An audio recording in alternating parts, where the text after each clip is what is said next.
Hello, everyone. Welcome to another episode of Into the Hive Mind. It has been a very long time since my last episode.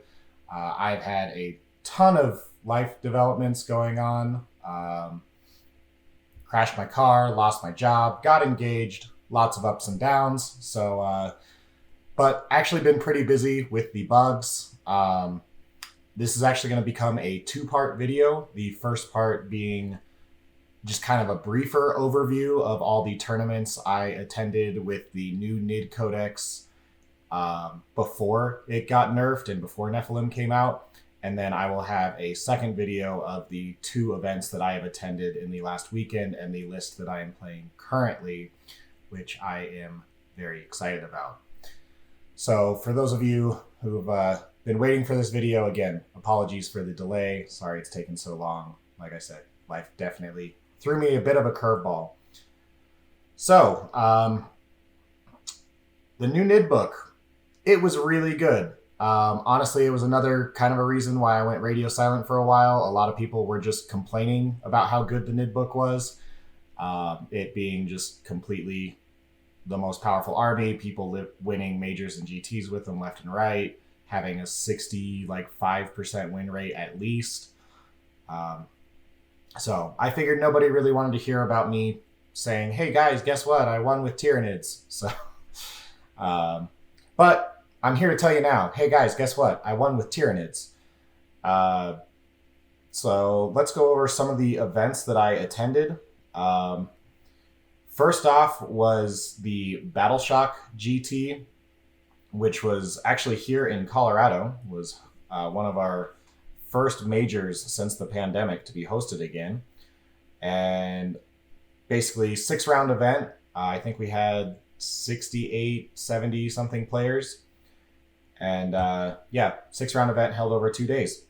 We ended up with a ton of new terrain that we bought specifically for this event now that we're starting to host events again here in Colorado. So tons of fun on brand new terrain, new people, everyone incredibly excited to play in this event. And honestly, I think it sold out in like 2 days.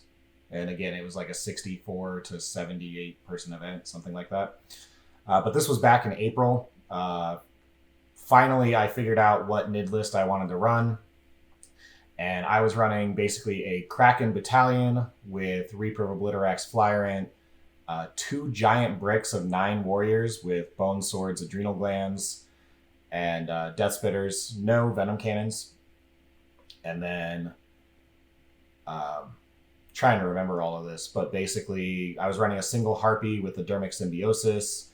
And then I had Death Leaper, as well as the Parasitum Mortrex with the spawning relic sack to make rippers, as well as Death Leaper's Warlord trait to count as 5 OBSEC models.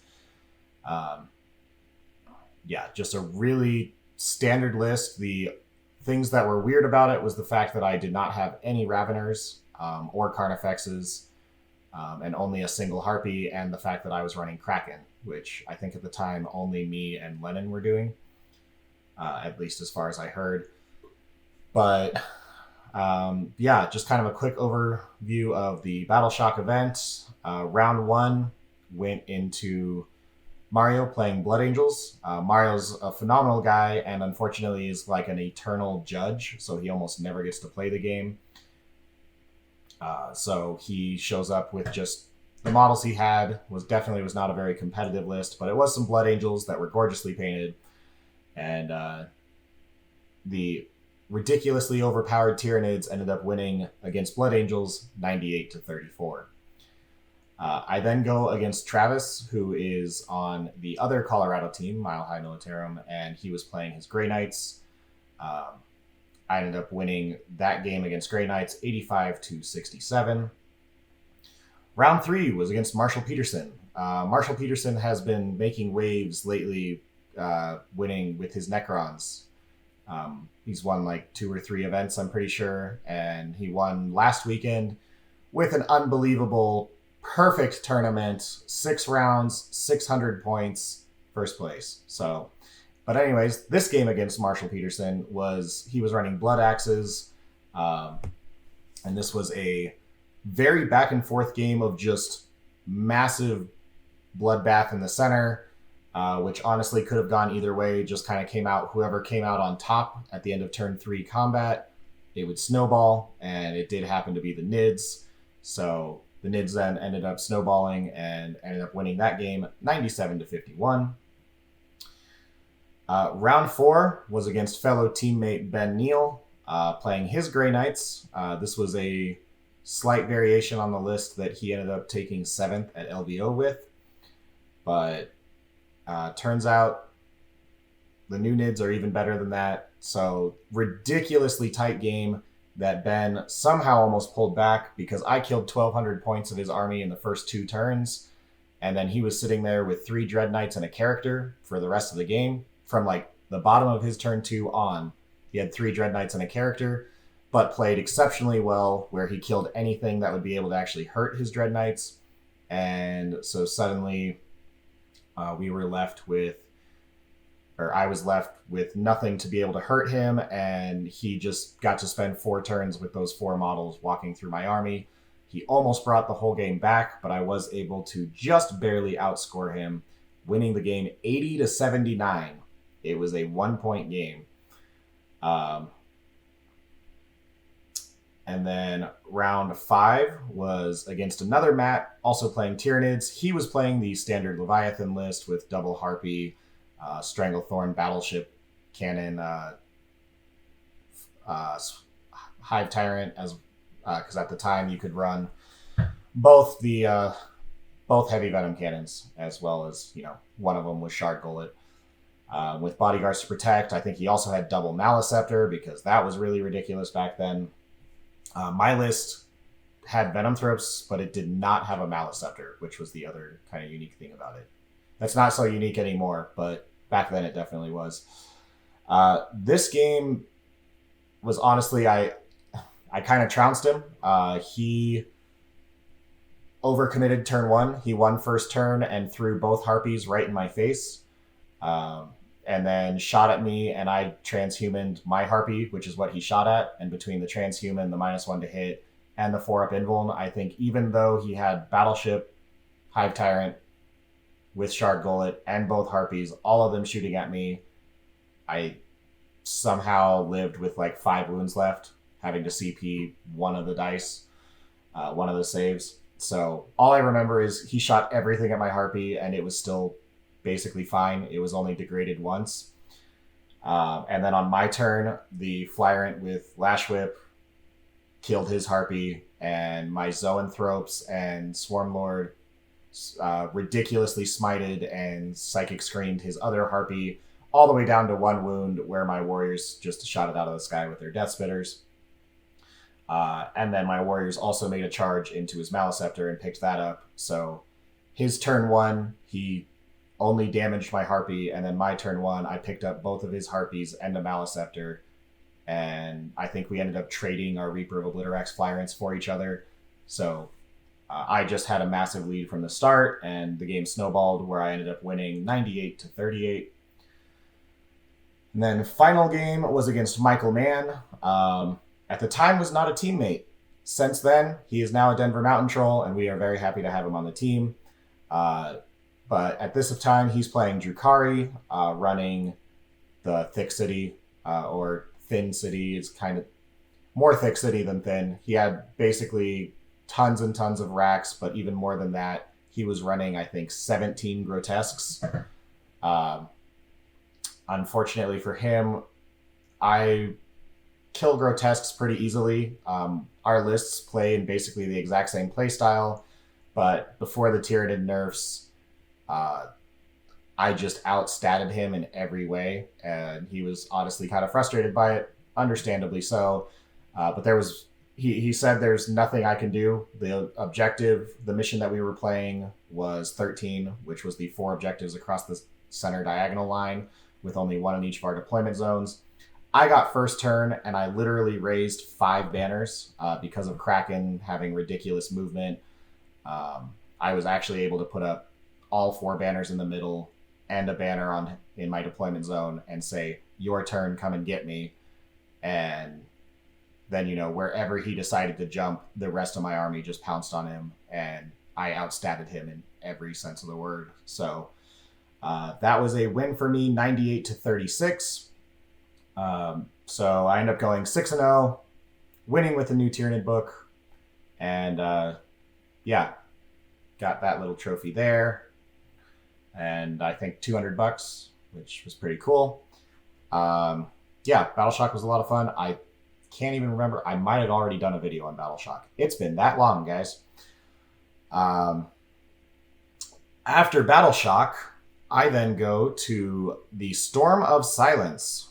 This is a 5-round major up in Spokane, Washington, being hosted by the wonderful Bob, running the Gamers Haven up there.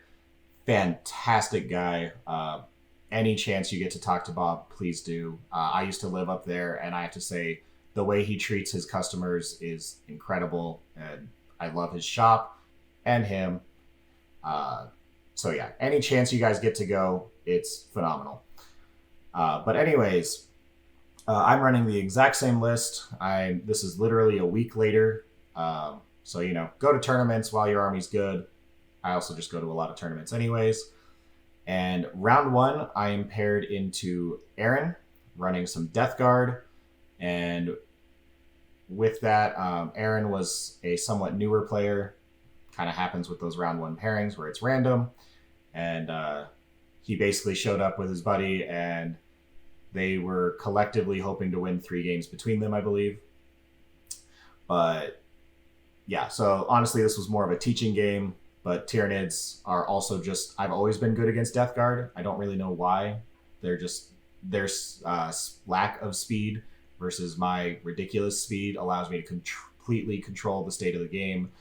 And they don't really have scary shooting. So it's all about combat, which is what I want to be anyways, except I get to pick every single fight. So against Aaron with his Death Guard, I end up winning the game 97-43. Round 2, I go up against Grey Knights again. People are still trying to figure out Grey Knights in this after the NID book comes out. And honestly, the NIDs just shut them down at everything. I've got all the Psychic Denial. I have ridiculous OBSEC to just be able to take any objective. My warriors are all AP2 in combat now, so I just pick up squads left and right. And then the Harpy can just pick up a Dread Knight with shooting pretty much every single turn. So because of that, I end up winning against Grey Knights 100-41. Round 3 is against Hank playing Hail of Doom. Now, this game was actually on stream. I doubt anyone saw it, though. The stream didn't even have audio, and it was their first time running a stream, so I think they only had like 16 viewers, it'd be my guess. But it was cool. It was on stream. The only thing I remember about this mission is basically Hank kind of hanging everything back. I won first turn, and this was a hammer and anvil deployment. He puts everything out of line of sight on his back table edge to stay out of my turn 1 charge range, which is wise, but it meant that my turn, I won first turn, moved my Reaper Flyrant forward. He had a 5-inch charge. Unfortunately, I forgot that Warp Spider's teleport thing changed. I was under the impression that if I shoot the Warp Spiders, then they can teleport away. And my Reaper Flyrant ran forward and charged the Warp Spiders.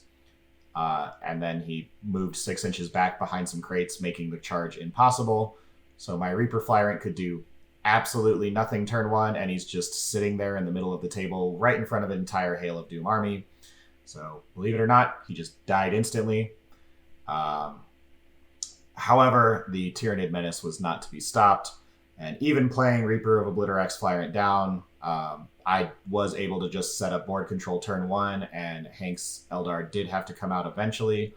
I think he finally realized he had to come out turn 3. Sorry, the other big unit in my army is specifically really good against Eldar, and I was running 6 Pyrovores and a drop pod. And against Eldar, anything that comes out to midfield, I then bring a drop pod in, and the Pyrovores just obliterate it. That's another reason why he was being so cautious. And those Pyrovores and a drop pod were just absolutely insane against Eldar. So I end up winning that game 91-50. Round 4, I then go into Dawn playing Orcs. Um, this game was very similar as playing Marshall Peterson the week before, where basically big giant scrum in the middle, whoever comes out on top snowballs. Um, Unfortunately, I think the dice just favored me a lot this game, and it was the snowball happened even quicker. We just fought in the middle. I had better stats, and Tyranids came out on top 96-20. Yeah, and then round 5 was against fellow teammate in the finals. Fellow teammate Zach Kerstetter, also playing Hail of Doom, with some Harlequin shenanigans added in, and basically the Harlequin shenanigans allow him to have characters that fly across the board like Solitaire and Troopmaster, fly like 20 inches across the board, charge you turn 1, ignore your invulns, kill your important pieces.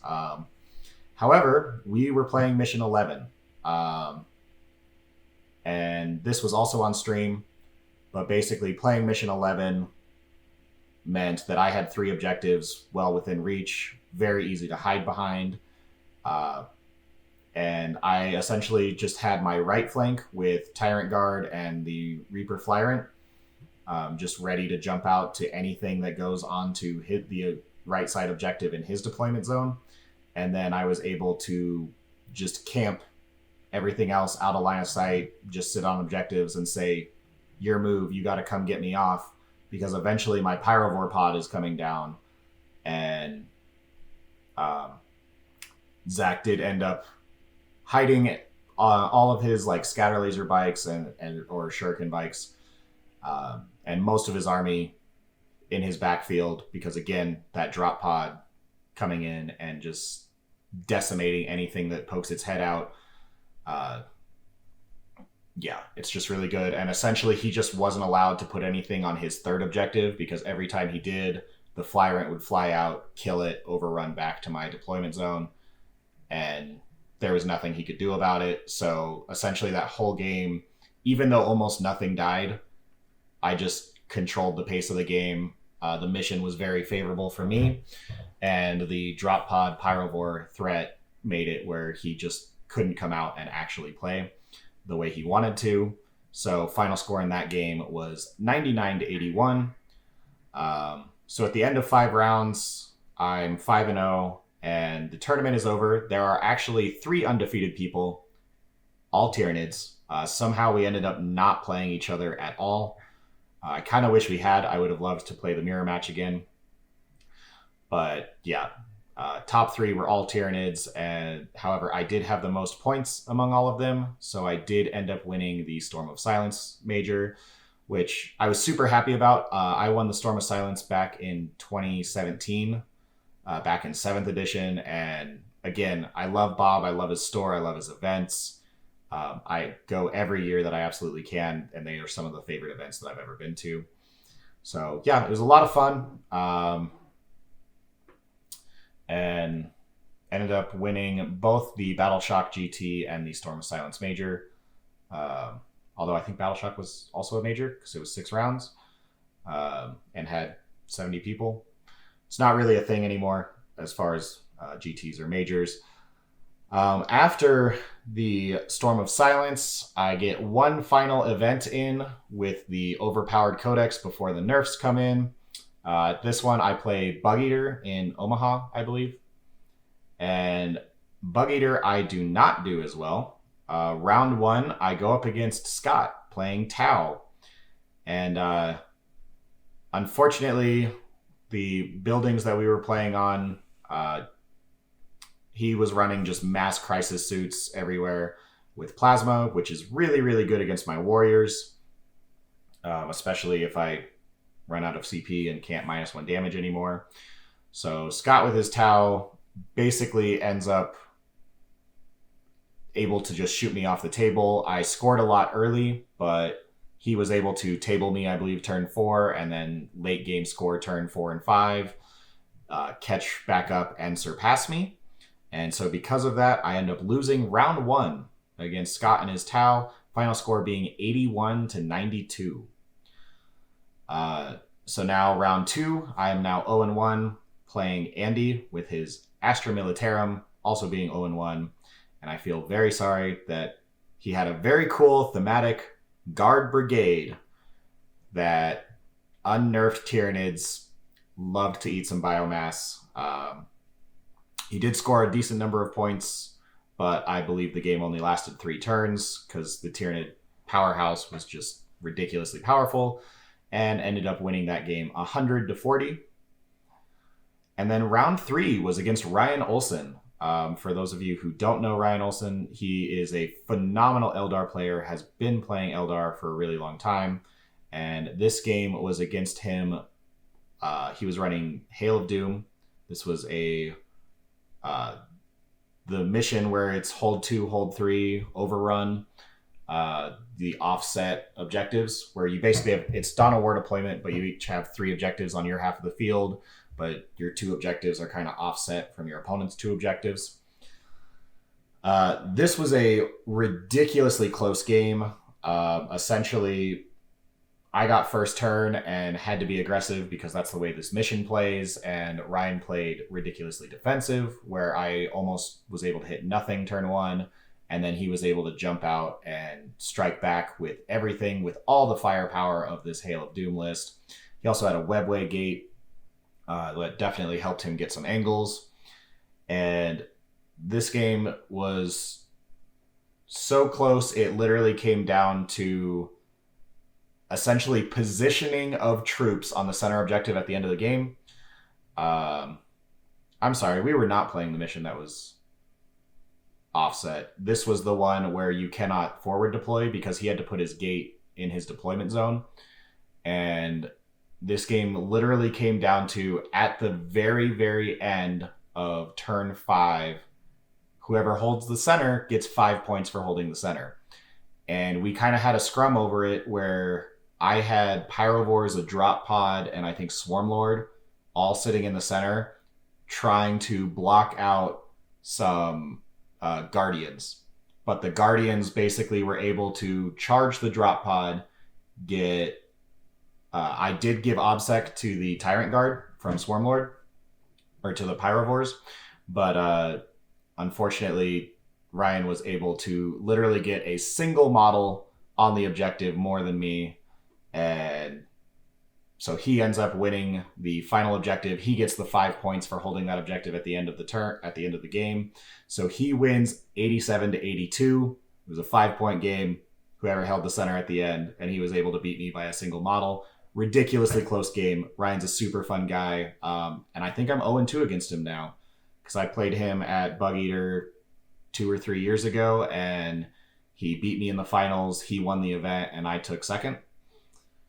But yeah, then round 4, I'm now 1-2 going into day 2 with my ridiculously overpowered Tyranid Codex. So now I'm going into Jason playing Necrons, and Necrons have not been updated to their new Nephilim craziness yet. So yeah, he was running lots of quantum shielding vehicles, and turn 1 I picked up 2 Ghost Arcs and a Triarch Stalker, and he was just like, I've never seen anyone kill that much that fast in terms of quantum vehicles, but he let me have them in range, and auto advance 8 and still charge with warriors is real good. Yeah. Then round 5 was against Sean playing Imperial Knights. I honestly don't remember this game very much, other than it lasted, I think, 2 turns. Because I'm pretty sure turn 1, I killed 3 Armigers, and turn 2, I killed an Armiger and both of his big knights, leaving him with 3 little knights left, and that's it. And I'm pretty sure he just conceded. So that game was 100-28. And then final round 6 against Kyle, playing Grey Knights. As I discussed, Nids are, at least unnerfed Nids, are really good against Grey Knights, being able to stop all their psychic powers and just beat them to death. All the profiles are really good at killing their 2 Wound Marines or their Dread Knights now. So end up beating Kyle 95-50. And at the end of Bug Eater, I've gone 4-2, which is respectable. I actually had the second most battle points of the event behind my teammate Ben, who won the event. He was the only one who had more battle points than me, but I got 13th place, being 4-2. But yeah, because I had 200-point wins, a 98-point win, 95-point win, and then an 81 and 82-point loss. So, yeah, that, as we all knew, the NID book before it was nerfed was ridiculously powerful. And I did very well with it, but as I said, I don't think at the time people really wanted to hear about the new book being good. We all knew it was. So yeah, anyways, that is the results of the tournaments pre-nerf and pre-Nephilim. I'm now going to make a part 2 of this video where I go over the new lists that I'm bringing now that Nephilim has been changed. I guess I will give you guys another update. The other fun thing that I did the day Nephilim dropped, I was actually fortunate enough to be able to be invited to Charity Hammer, and that was a ton of fun. If you guys haven't looked at any of their streams, go check them out. Basically, tons of top players, people like Alex McDougall, John Lennon, Sean Naden, fellow Tyranid players at Tyler Bortel and Colin Sherman hosting the whole thing. Phenomenal event, phenomenal people. I loved being there, and I hope I can go again next year. Yeah, check out their streams. They're all on YouTube now. And basically, I ended up playing, I think, 12 games of various success. It was a ton of fun, though, and it was just 4 days of straight Warhammer with tons of wonderful people, all on stream. So yeah, definitely go check that out. But I tried a whole bunch of different lists, and it was a whole bunch of theory crafting about what Nephilim's going to look like and what the future of NIDs are going to look like now that they've been nerfed. I think I ended up with I won 5 of my 12 games, so was definitely experimenting a lot to try and figure out how stuff worked. I ended up playing Hank again, the guy that I played round 3 from the Storm of Silence. I played him again, and at the Storm of Silence, I beat him 100-51. Here at Charity Hammer, he's playing Hail of Doom again, and I think he was playing Shining Spear, whatever that craft world is that buffs up jet bikes. But he's playing that, and we're playing the mission where if your warlord dies, you no longer get CP. And we found out how devastating that is for Tyranids, because he killed Swarmlord turn 1. And I hadn't even had really a chance to do anything yet. And I started the game with 0 CP. And then I don't gain any CP because Swarmlord's dead. And I don't get my Synaptic Imperatives because my Warlord's dead. And that just wasn't even a game right after turn 1. So I've since learned you absolutely need to protect your Warlord. It's ridiculously important, especially in that mission and the way the new CP work. But again, check out Charity Hammer streams. Phenomenal players all around. I got to play against Anthony Vanilla in a hilarious midnight game where we ended up with, I think, 15 objective markers on the table. It was a ton of fun because we both decided to just take all 3 of our faction secondaries because they're terrible for both of us, and we thought it would be fun. And it was midnight. So yeah, check those games out, and I'll let you guys know what I have since determined after all of those practice and experimenting from Charity Hammer, what I ended up coming up with and what I took to events last weekend and the weekend before. Thanks.